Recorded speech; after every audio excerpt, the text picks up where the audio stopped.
Tout aussi bref que le président de l'Assemblée nationale, le chef de l'État l'a été dans son message en réponse aux vœux des corps constitués nationaux et des forces vives de la nation. Denis Sassou Nguesso a d'emblée mis l'accent sur les efforts consentis ces dernières années dans le développement du Congo, notamment la construction des infrastructures qui constituent pour le gouvernement une option stratégique. Mais beaucoup reste à faire, a indiqué le président de la République. Une autre option stratégique dont a parlé Denis Sassou Nguesso est la promotion du partenariat public-privé. Jouant déjà un rôle déterminant dans la viabilisation de la RN1, le partenariat public-privé est une expérience à élargir dans d'autres secteurs, a annoncé le chef de l'État. Dans cette dynamique d'édification nationale, il nous faut définitivement quitter le cycle de construction, destruction, reconstruction pour consolider les acquis, a martelé Denis Sassou Nguesso en guise de rappel au mot d'ordre préalablement donné le 28 novembre 2022 dans son discours sur l'état de la nation devant le Parlement réuni en congrès. En 2023, le contexte économique aidant, le gouvernement va faire flèche de tout bois pour mettre en œuvre les projets prioritaires, a déclaré le président de la République.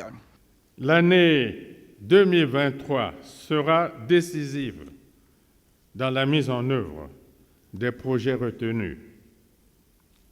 Il s'agira de mobiliser à l'intérieur comme à l'extérieur du pays les ressources nécessaires pour amorcer l'exécution des projets prioritaires. Une telle mobilisation des moyens signifie qu'il nous faut, entre autres,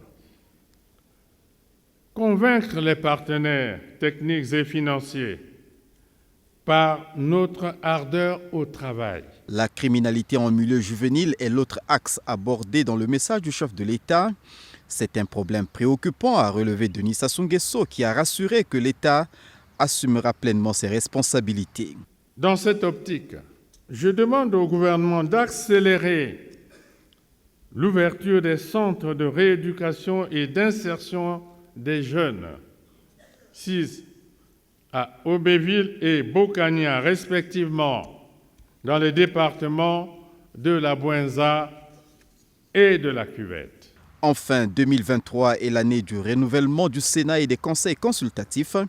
À ce sujet, Denis Sassou Nguesso a invité les différents acteurs à privilégier la paix et la sérénité, gage de raffermissement de la démocratie congolaise.